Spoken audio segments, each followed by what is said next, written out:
நோவாவுக்கு தேவன் உலகத்தின் மேல் வரப்போகிற அழிவிலிருந்து தப்பித்துக் கொள்வதற்காக ஒரு பேழையை கட்ட சொல்லி சொன்னார். அதை எப்படி கட்ட வேண்டும் என்று சொன்னார்? கோப்பர் மரத்தினால் பேழையை கட்ட வேண்டும். அது எவ்வளவு அகலமாக இருக்க வேண்டும், எவ்வளவு உயரமாக இருக்க வேண்டும், அதனுடைய அடுக்குகள் எவ்வளவு, அதனுடைய அறைகள் எவ்வளவு இருக்க வேண்டும் என்று தேவன் சொன்னார். அது இப்படியே இருக்க வேண்டும், இப்படியே கட்ட வேண்டும் என்று சொல்லி கடைசியில் அதற்கு கீழ் பூச வேண்டும் என்று சொன்னார். கீழே பூசவில்லை என்றால் அதில் ஏதாவது சிறிய ஒரு ஓட்டை இருந்தது என்று வச்சுக்கோங்க. அவ்வளவு பெரிய பேழையை கட்டின பிறகு அவ்வளவு கஷ்டப்பட்டு அதில் ஒரு ஹோல் இருந்தாலும் அந்த ஓட்டையின் வழியாக தண்ணீர் உள்ளே வரும். தண்ணீர் உள்ளே வந்தால் என்ன ஆகும்? அந்த ஒரு பேழை தண்ணீரில் மிதக்காது, அது தண்ணியில் முழுங்கி போகும். அதற்காக தான் தேவன் அதில் ஒரு சிறிய ஓட்டை கூட இருக்கக்கூடாது என்று சொல்லி அதற்கு கீழ் பூச வேண்டும் என்று சொன்னார். அதாவது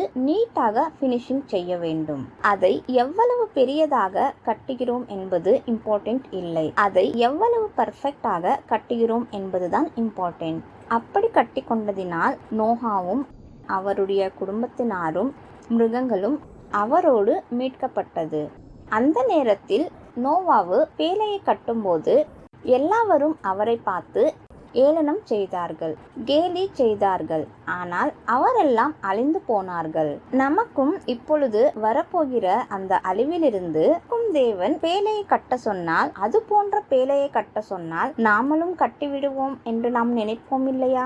தேவன் இப்பொழுது நமக்கு சொல்கிறார், நீ உன்னுடைய பேழையை கட்டிக்கொள், உனக்காகவும் உன்னுடைய குடும்பத்திற்காகவும் பேழையை கட்டிக்கொள். எப்படி கட்ட வேண்டும்? தேவனுடைய வசனத்தினால். நாளுக்கு நாள் அவருடைய கட்டளைகளை கைப்பிடித்து அவருடைய வசனத்தை கேட்டு அவருடைய சித்தத்தின்படி நாம் நம்முடைய பேழையை கட்டிக்கொள்ள வேண்டும்.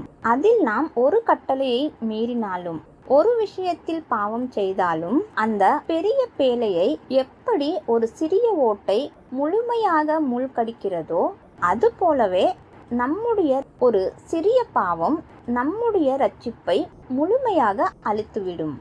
எனவே எந்த விதமான ஒரு ஓட்டையும் இல்லாமல், ஒரு பாவமும் இல்லாமல் நாளுக்கு நாள் தேவனிடம் வந்து தேவனுடைய வசனத்தில் நாம் நம்முடைய பேழையை கட்டிக்கொள்ள வேண்டும்.